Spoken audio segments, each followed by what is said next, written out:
Hola, ¿qué tal? ¿Cómo están? Acá estamos con Francisco realizando este video para mostrarles un poco todos los conceptos que veníamos viendo en clase respecto de los transistores bipolares y en particular el transistor NPN funcionando como llave. El circuito que armamos para ustedes es este, que se puede ver acá en el papel. Cuenta con un transistor del tipo NPN, que es este chiquitito que se ve acá, el encapsulado este que apenas se puede ver, que habíamos visto en clase, que tiene tres patitas. Fíjense el tamaño del transistor respecto de los otros componentes. Este es uno de bajas señales, de los más comunes, que puede llegar a manejar hasta 1 amper.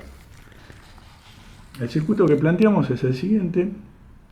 Consta del transistor, dos LED conectados como carga, dos resistencias de limitación de corriente para que no se quemen los LED, una tensión de 9 voltios aplicado en el circuito de salida, en la malla de salida del transistor, y otra tensión de 9 voltios aplicada en la malla de entrada del transistor a través de tres resistencias diferentes que vamos a conmutar con esta llave.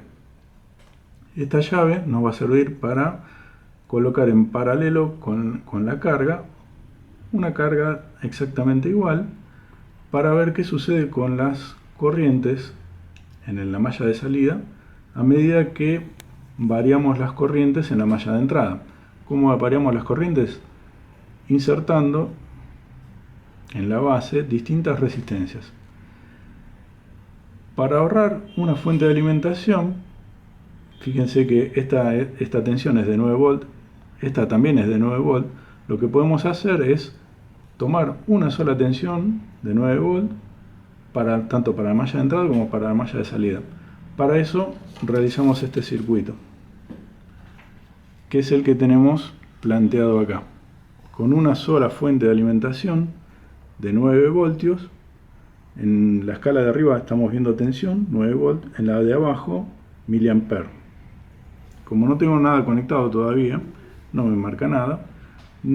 Con este tester lo que estoy viendo es, en la escala de corriente, la corriente de colector más independientemente de la base. Esta corriente lo que me marca es la corriente de base más la corriente de colector, porque este amperímetro está insertado en esta parte del circuito. Va en serie con la fuente de alimentación. Y la tensión de 9 volt está indicada a través de un voltímetro que está conectado aquí, en la entrada de 9 voltios del circuito. Fíjense que los 9 voltios alimentan tanto la malla de salida como la malla de entrada. Si yo mido entre este punto y este punto, voy a ver 9 volts, porque está todo en paralelo. Si vamos al circuito anterior, lo único que hicimos fue reemplazar esta fuente de alimentación, que tiene la misma tensión que la de malla de salida, por una sola fuente. ¿Cómo hicimos eso? Conectando este borne a este punto, dado que tienen el mismo potencial. Entonces nos queda con una sola fuente de alimentación, como tenemos acá. Recuerden que para nosotros, cuando nos dicen transistor, inmediatamente visualizamos una llave entre el colector y el emisor del transistor, manejada por la corriente de base. Si ingreso con corriente de base, esta llave se cierra, como habíamos dicho. Si no hay corriente de base, esta llave se abre. Algo curioso que les quería mostrar, que es muy importante, es el tema de qué pasa si dejamos en el aire la base, o sea, dejamos estos tres bornes en el aire sin conectar a nada y lo tocamos con el dedo. Fíjense qué pasa con el dedo. Voy a tomar el circuito de base y lo voy a tocar con el dedo. No sé si se aprecia ahí. A medida que toco la base del transistor con el dedo,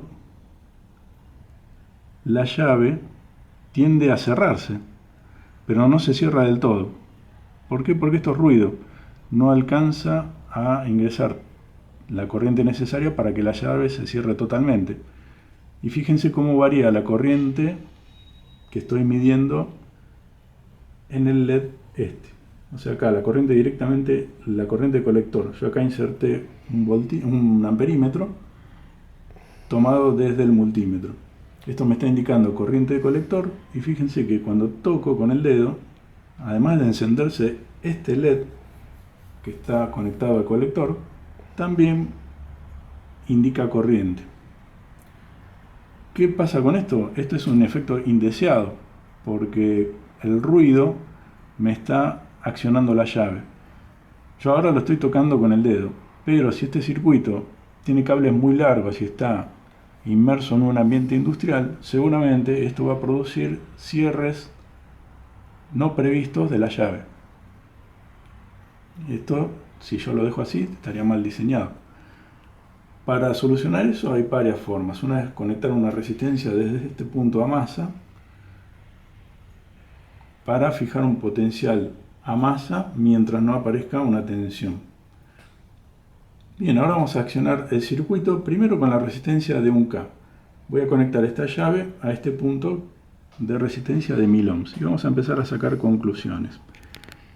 Este cablecito corresponde a esta parte del circuito y ahora lo voy a conectar a este punto de 1K.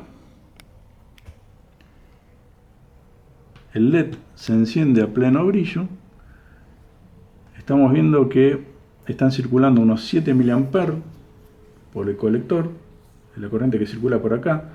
Fíjense que el otro LED está apagado porque esta llave no está accionada, así que la corriente que está circulando por acá es exclusivamente la de este LED, que circula por esta rama y se cierra a través de la fuente de alimentación.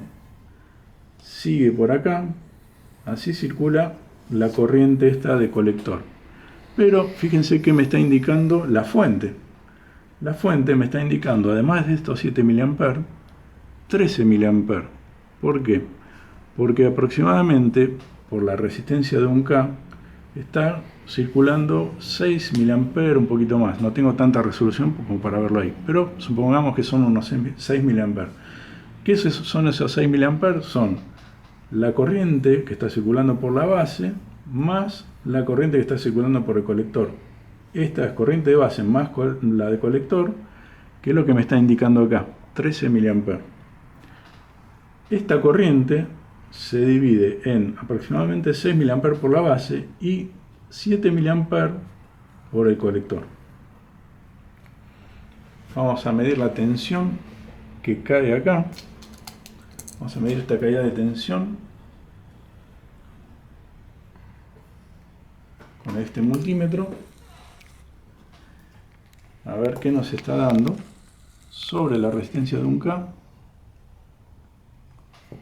Cambiamos de escala. Nos está dando aproximadamente 8.19 volts. Fíjense que marca un negativo adelante. ¿Por qué? Porque puse la punta positiva del multímetro acá y el negativo acá. Quiere decir que la caída de tensión es al revés. Si yo coloco al revés las puntas, me marca positivo 8.19 volts, prácticamente 8.2. Fíjense que para un lado y para el otro marca exactamente lo mismo, 8.19 aproximadamente. Para este lado también. Bien, 8.19 volts significa que dividido 1000 ohms me está dando aproximadamente unos 8 mA. La diferencia en que está en los instrumentos, en la resolución de los instrumentos con los que estamos midiendo.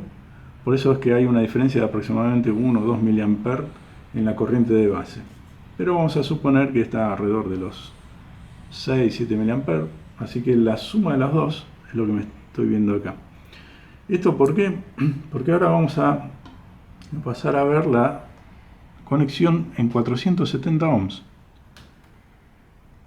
Vemos que también enciende el LED, pero fíjense qué curioso. La corriente de base aumentó. La corriente de colector sigue en 7.05 mA, no varió nada. O sea, estoy ingresando más corriente de base porque la resistencia que conecté es menor a 1K. O sea, a pesar de que aumentó la corriente de base, la corriente de colector permanece exactamente igual. ¿Por qué? Porque la llave se cerró. ¿Y qué me está indicando esto? Que estoy ingresando más corriente de base, pero aún así la corriente de colector sigue siendo 7 mA. No se vio afectada por el aumento de la corriente de base. ¿Por qué? Porque la corriente que circula por acá va a depender de la carga, de lo que yo conecte acá. Como es una llave, la llave ya está cerrada. La corriente que circule depende de la corriente que circule por esta carga. Esta carga es la que impone la corriente que circula por acá, en la corriente de colector. Vamos a ver si eso es cierto, si aumentó la corriente de base. Medimos acá con el multímetro la caída de tensión en la resistencia de base, en esta de 470 ohms, y que me da 8.16 volt, aproximadamente lo mismo que teníamos antes, 8.19. Pero ¿qué pasó? La resistencia ahora es casi la mitad, con lo cual efectivamente la corriente se fue casi al doble, o un poquito más. Todo depende de los valores de resistencias. Y fíjense qué pasa con la caída de tensión entre base y emisor, o sea, la caída de tensión entre este punto y este punto. Acá tengo emisor, acá tengo base. Tengo 0,8 volt aproximadamente, 0,7. Se aproxima mucho a 0,7, que es la tensión de saturación, base emisor. Va a empezar a aumentar un poquito más porque el diodo no es perfecto, no es que cae exactamente 0,7 volts, sino que a medida que ingreso más corriente va a caer un poquito más. Pero no se va a ir a más de 0,9 volts, una cosa así. O sea, va a estar alrededor de los 0,8, 0,80 y pico. 0,7, tomamos como práctico, como valor práctico. Pero acá viene lo importante. Ingresé más corriente, la corriente de colector permaneció igual. Vamos a ver si ingresamos muchísima más corriente. O sea, la ingresamos a través de una resistencia de 100 ohm a la base. Vamos a hacer un cálculo previo. Aproximadamente 0,7 volt por acá. 0,9 digamos. Es un 10%. Entonces acá, en esta resistencia va a caer de nuevo 8 y pico, pero ahora dividido 100 ohm. Quiere decir que va a haber 80 y pico de miliamperes que van a ingresar a la base. Y vamos a ver qué pasa con la corriente de colector. Desconectamos la de 470, conectamos la de 100 ohm y efectivamente la corriente de base más la de colector ahora es 89 miliamperes. Y fíjense que la de colector sigue siendo 7.02, 7.05, prácticamente lo mismo, no varió casi nada. El brillo del LED es exactamente igual. ¿Por qué? Porque esto está actuando como una llave. La llave es un cortocircuito entre colector y emisor, en forma ideal. En forma real es una resistencia bajísima. Entonces la caída de tensión acá prácticamente es muy baja. Lo único que está imponiendo la corriente de colector es el LED con su resistencia. Y lástima que no podemos transmitir desde acá el olor que se está sintiendo. ¿Por qué? Porque esta resistencia es de 100 ohms, es aproximadamente de medio watt, pero si hacemos el cálculo de potencia vamos a ver que superamos esas potencias, con lo cual esto ya está calentando bastante. Y vamos a ver si eso es cierto. Vamos a conectar el multímetro en temperatura, vamos a acercarlo acá a la resistencia y vamos a medir la temperatura a medida que conectamos esa resistencia. Y fíjense cómo comienza a aumentar. Vamos a apoyar bien la termocupla sobre la resistencia y empieza a aumentar. Ahí tenemos 52, 50, 60 y pico, 70 y pico de grados centígrados y sigue aumentando. Esperen que la apoyamos bien. Ahí va, 83, 80 y pico, 90 y se va a más de 100 grados. Esto está aumentando rápidamente. ¿Y esto qué me está indicando? Fíjense, la corriente de 90 mA, habíamos dicho que la corriente de colector no varió. Vamos a ver si es cierto. Vamos nuevamente a ver la corriente de colector. Conectamos la de 100 ohms. Ven que prácticamente no varía. Está en 7 mA, esto está casi 90 mA. Estas pequeñas variaciones, ¿por qué aumentó? Bueno, son todos temas térmicos de las resistencias, de los transistores, pero digamos que aproximadamente se quedan 90 mA. La de colector permanece igual. ¿Qué significa esto? Que estoy ingresando con más corriente de base y a pesar de eso, la corriente de colector no varía. Pero sí desperdicio demasiada energía en forma de calor en la resistencia de 100 ohm. En la de 1K prácticamente la tengo a la misma temperatura. Vamos a ver si es cierto. Vamos a poner nuevamente la de 1K. Fíjense, 7.04, prácticamente no varía nada. Vamos a poner en temperatura.